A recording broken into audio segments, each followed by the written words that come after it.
sekarang masuk kita kepada kelompok orang yang paling pertama masuk neraka dari umat Nabi. Ini yang bahaya, Pak. Paling pertama masuk neraka dari umat Nabi. Siapa yang pertama? Yang pertama, sultanun jair, penguasa yang diktator, pemimpin yang jahat kepada rakyatnya.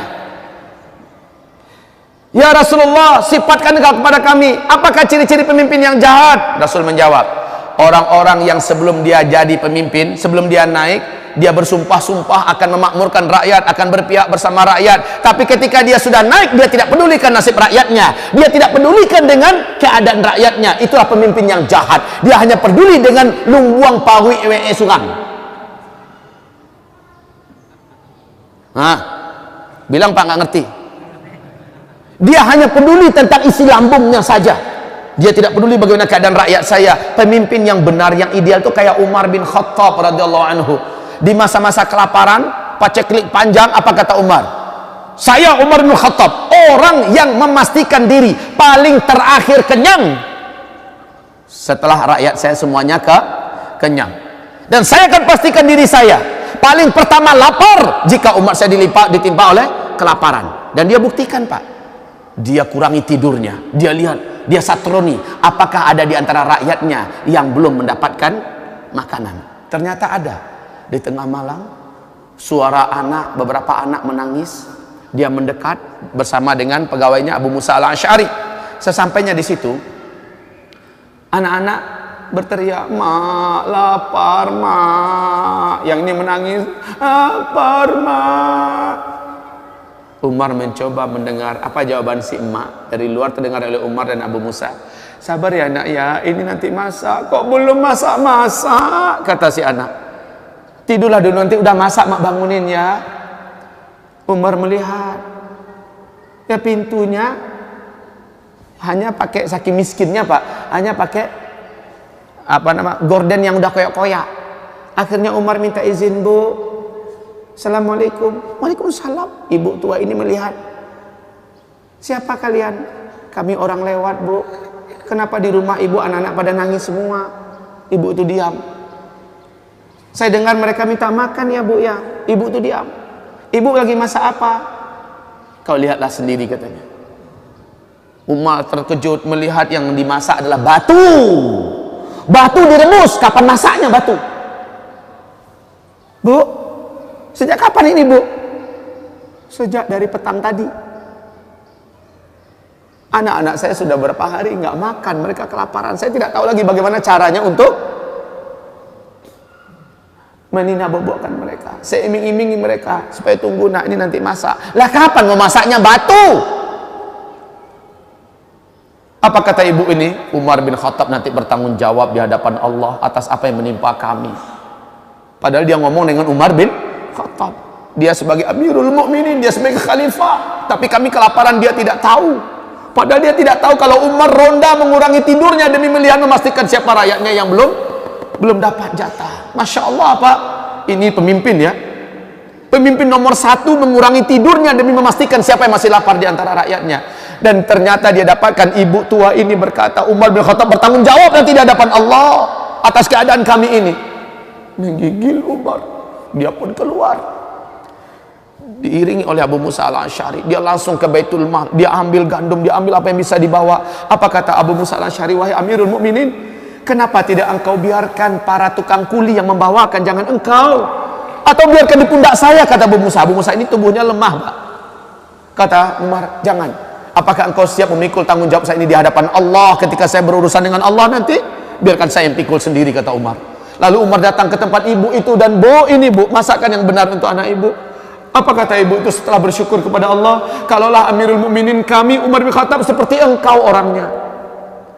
Padahal memang Umar. Beginilah kaum muslimin, pemimpin itu begitu. Betapa banyak kelaparan di mana-mana, pemimpinnya bertanggung jawab. Betapa banyak tidak pakai jilbab, pemimpinnya bertanggung jawab. Betapa banyak yang meninggalkan sholat, pemimpinnya bertanggung jawab. Betapa banyak yang tidak berpuasa di siang Ramadan, pemimpinnya bertanggung jawab. Sehingga Rasulullah bersabda, 10 orang saja yang di bawah pimpinannya. Sementara dia sudah mukallaf muslim. Apabila dia tidak sholat, pemimpinnya yang dulu bertanggung jawab di hadapan Allah. Apabila dia berzina, pemimpinnya yang memikul dosanya setelah dia juga memikul dosa. Masya Allah, betapa besar dosa para pemimpin yang tidak peduli dengan rakyatnya. Pantas kata Rasulullah dalam Isra Mi'raj, orang yang paling banyak di dalam neraka aku lihat dari kalangan umatku adalah para penguasa dan orang kaya, penguasa dan orang kaya. La haula wala quwata illa billah. Kaum muslimin yang kami muliakan, sultanun jair, penguasa yang hanya tahu dirinya sendiri, tapi dia tidak peduli dengan nasib dan keadaan rakyatnya. Harusnya pemimpin itu, listrik mati di mana-mana, pastikan rumah kita juga sedang mati listrik. Pemimpin itu kayak gitu, Pak. Pemimpin itu kayak Umar bin Abdul Aziz. Umar bin Abdul Aziz, pemimpin itu kayak gitu. Gimana? Anaknya datang di malam hari, beliau sedang lembur kerja. Khalifah, Pak, lembur kerja. Di rumah dinas lagi lembur kerja. Datang anak Umar bin Abdul Aziz. Ayah, mau bicara ayah? Boleh? Silahkan nak. Yang ingin engkau bicarakan masalah pribadi, masalah keluarga, atau masalah umat, masalah Islam? Masalah pribadi ayah, masalah keluarga. Kalau begitu tunggu sebentar. Dia hidupkan lampu lilinnya, lampu togoknya, ya. Kemudian dia matikan lampu-lampu yang ada. Kemudian dia letakkan di depannya. Sekarang bicaralah, ayah dengarkan. Ayah, kenapa semua lampu dimatikan? Kata beliau, semua lampu yang ada itu minyaknya adalah milik negara, sementara yang ini milik pribadi, dari uang kantong ayah pribadi. Engkau bicara pribadi kan, urusan keluarga, maka tidak boleh fasilitas negara dipakai. Bicaralah nak. Subhanallah, ini pemimpin takut menggunakan fasilitas, takut kepada Allah. Pemimpin macam ini hanya ada dalam Islam, hanya ada dalam khilafah Islamiyah. Pemimpin-pemimpin yang super ideal hanya ada dalam Islam. Ini yang pemimpin, Pak, takut menggunakan fasilitas rakyat. Semoga Allah beri kita para pemimpin yang seperti ini suatu hari kelak. Amin. Semoga Allah sadarkan pemimpin yang ada sehingga mereka takut pada Allah dan sayang pada kita. Amin. Semoga Allah berikan kepada kita pemimpin-pemimpin yang bertakwa, yang saleh, pemimpin yang zuhud, wara, dan tawakal pada Allah. Amin. Kaum muslimin yang kami muliakan, yang pertama, duluan masuk neraka tuh para pemimpin tuh. Duluan. Umat-umatnya yang akan diseret ke neraka gara-gara mereka, ya Allah. Kami dulu jadi lalai. Kami dulu tidak mereka kontrol, yang tidak berjilbab diseret ke neraka untuk disiksa, dicuci dulu dosanya sebelum masuk surga. Sebelumnya mereka berkata, ya Rabb, pemerintahan kami tidak mewajibkan kepada kami syariat engkau dan tidak menghukum kami yang melanggar syariatmu, maka kami tuntut mereka di hadapan kami, izinkan mereka di depan kami, izinkan mereka 2 kali lipat merasakan azab dibandingkan kami. Gara-gara mereka rakyat menuntut dan mempersalahkan penguasanya. Buka surah Al-Ahzab dalam masalah ini, kaum muslimin. Yang kedua, orang yang paling duluan masuk neraka. Yang kedua, orang yang paling duluan masuk neraka dari umat Nabi Muhammad SAW adalah dzu sarwatin min mal la yuaddi haqqallah min malih. Dzu, orang yang sarwatin min mal, punya kelebihan harta. La yuaddi haqqallah, dia tidak menunaikan hak Allah dari hartanya.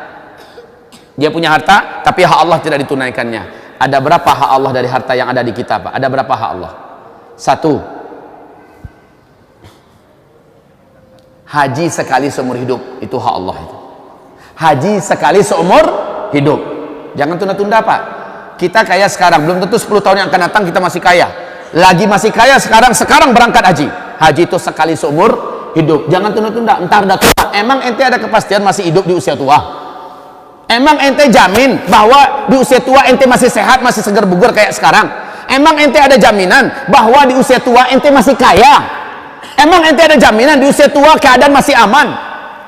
Hah? Sekarang, Pak, kepastian itu ada sekarang. Maka berangkat sekarang. Izin Allah, yang mau berangkat tahun ini bismillah. Baik.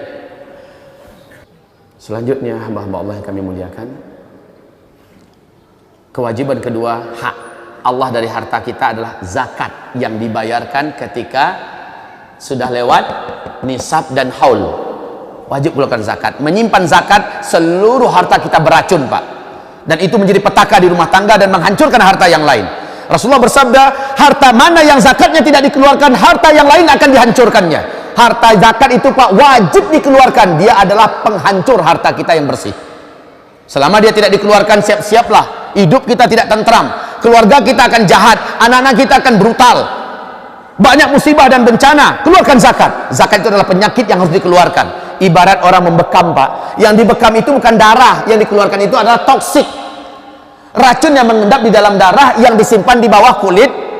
Itu wajib dikeluarkan. Jika tidak dikeluarkan, dia akan menyakiti seluruh tubuh. Harta zakat. Makanya dalam masa-masa keemasan Islam dulu, orang-orang dari petugas pemerintahan yang mengambil zakat ke rumah-rumah rakyat, mereka yang berterima kasih Pak. Kalau zaman sekarang orang mengeluarkan zakat karena bodoh, karena nggak tahu syariat, dia yang seolah-olah menjadi pahlawan, padahal dia udah ditolong. Ibarat sampah berserakan di rumahnya, ada tukang bersih bawain, terima kasih nggak? Terima kasih, dia udah bersihin rumah kita, dia yang datang jemput sehingga kita nggak susah, nggak capek-capek. Nah, kaum muslimin yang kami muliakan, keluarkan zakat. Itu adalah hak Allah dari harta kita, wajib dibersihkan. Masalahnya makin besar pula zakatnya, setan main di situ. Karena kita punya dana 15M, kita punya dana 100M, nanti mengeluarkan 2,5%, berarti 2,5 miliar. Kebayang oleh kita, bisa beli tanah, bisa beli rumah, bisa beli mobil, ya kan? Setannya main.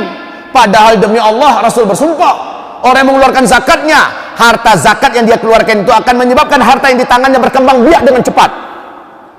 Dijamin orang yang mengeluarkan harta dari zakatnya, maka harta yang di tangannya akan berkembang biak dengan cepat. Allah berkahi harta itu. Tapi bila ia tidak keluarkan zakatnya, maka harta yang ada tidak berkah, dicabut keberkahannya, jadi penyakit dan akan hancur hartanya. Yang ketiga, hak Allah dari harta kita, wajib menyantuni keluarga Allah di bumi. Imam Fakhrul Razi mengatakan dalam kitab tafsirnya, keluarga Allah di muka bumi ini adalah seluruh para fuqara dan masakin, hamba-hamba Allah yang beriman tapi fakir dan miskin.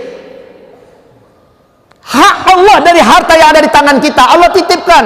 Sesungguhnya Allah di muka bumi punya para bendahara-bendahara dari orang-orang yang dititipkannya untuk disalurkan kepada keluarganya. Bila ia salurkan, Allah makin percaya kepada dia, makin Allah tambahkan. Bila ia tidak salurkan, Allah hilang kepercayaan kepadanya dan Allah akan binasakan. Maka kewajiban orang-orang yang punya harta adalah santuni keluarga Allah di muka bumi ini, para fuqara dan masakin, orang-orang yang terdekat, yang dia kenal dan dia soleh, dia taat, orang beriman. Yang keempat, kewajibannya terhadap hartanya dan hak Allah dari hartanya adalah berinfaklah di jalan Allah, bersedekahlah untuk perjuangan agama Allah Subhanahu wa taala. Allah butuh rumahnya dibangun dengan baik, bangunlah. Sementara kita punya harta, walaupun bisanya hanya 2-3 meter. Allah memerlukan tanah sekian meter, sekian ribu meter, sekian hektar, dan harganya kita mampu beli cuma 10 meter untuk kita. Belikan itu dengan harta Allah yang ada di tangan kita. Silahkan kaum muslimin, bebaskan agama Allah SWT dari beratnya, dari keadaannya. Seperti adanya Gunung Sindur, bantu ke sana. Adanya pesantren-pesantren yang santri-santrinya miskin-miskin, bantu ke sana. Harta yang dititipkan Allah kepada kita, kalau kita salurkan, Allah akan percaya, makin percaya pada kita, makin Allah tambah, makin Allah tambah. Ma naqasa malun min sadaqah bal yazdad, bal yazdad, bal yazdad, 3 kali. Orang yang kuat bersedekah, Allah tak akan kurangkan hartanya, tapi Allah tambahkan terus, Allah tambahkan terus, Allah tambahkan terus. Dilihat dari orangnya amanah, penyaluran betul-betul kayak bantuan dari Qatar Pak, bantuan dari Kuwait, bantuan dari Saudi, bantuan dari Timur Tengah. Kalau dilihat orang ini track recordnya bagus, penyalurannya lancar, dan target-targetnya tercapai, bantuan dari Timur Tengah itu Pak jauh lebih banyak diberikan pada kelompok ini. Betul nggak? Karena terpercaya Allah Subhanahu wa taala akan memperlakukan hambanya seperti itu. Kalau kita terpercaya, kuat bersedekah, kuat berinfak, apalagi untuk agamanya, Allah akan makin percaya dengan orang ini. Umar bin Abdul Aziz makin kuat sedekahnya, makin kuat infaknya, makin melimpah ruah hartanya, sampai-sampai ketika dia meninggal susah nak menghitung berapa jumlah hartanya yang tinggal. Masya Allah, saking banyaknya Pak. Infaknya Umar bin Abdul Aziz, infaknya Abdurrahman bin Auf, pernah 20.000 ekor onta dibawanya masuk kota Madinah. Saking ramenya bunyi telapak kaki onta itu yang membawa barang-barang keuntungan dari luar negeri yang sangat banyak, kayak goyang dan gempa kota Madinah. Apa kata Bunda Aisyah? Itu adalah kabilah Abdurrahman bin Auf. Seandainya dia tahu bahwa jika ia tidak hati-hati di akhirat nanti dia akan masuk surga sambil merangkak, kata Rasulullah. Abdurrahman bin Auf akan masuk surga sambil merangkak. Maksudnya apa? Saking beratnya beban tanggung jawab yang harus dipertanggungjawabkan di hadapan Allah. Setelah hadis itu disampaikan orang kepada Abdurrahman bin Auf baru aja nyampe di kota Madinah. Dia ketakutan. Apa katanya? Demi Allah, semua pendapatan ini, semua keuntungan dengan onta-ontanya, dengan apa yang dibawa seluruhnya untuk agama Allah, saya wakafkan seluruhnya. Masya Allah, Pak. Seluruhnya kalau dihitung itu tuh, kalau dihitung Pak, sudah di atas ratusan miliar. Kalikan saja Pak, 20.000 ekor onta. Satu ekor onta yang standar, yang bagus, yang bisa dibawa jalan jauh itu Pak, 25 sampai 30 juta satu ekor. Sekarang kalikan 20.000, berapa duitnya tuh? Hah? 100 miliar. 20.000 kali 30 juta. Hah? 6, tambahkan aja nolnya semua. Ini 4 tuh, 2, 3, 4.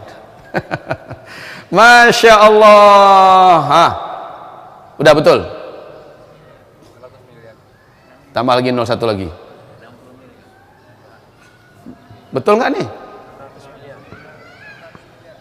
600 miliar Pak, satu kali wakaf. Itu baru onta, belum lagi barang-barang yang ada di atas punuk onta. Satu kali wakaf. Dan Abdurrahman bin Auf terkenal Pak, kalau berinfak bukan hanya sekali dua.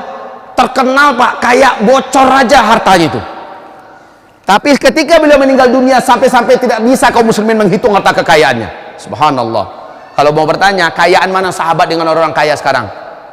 Kayaan mereka. Tapi lihat borosnya mereka untuk agama Allah, jangan ditanya Pak. Cuma mereka strategi dagangnya mantap. Kita juga harus strategi Pak. Mesti ditinggalkan untuk modal aman itu harus dipertahankan. Dengan itu kita jalan terus. Penghasilannya infakkan, wakafkan di jalan agama Allah. Bantu keluarga Allah. Maka yang ini Allah jamin. Baik, kita lanjutkan. Sudah selesai tadi terjemahannya? Oh ya. Sudah selesai tadi? Belum. Nah, sampai selesailah.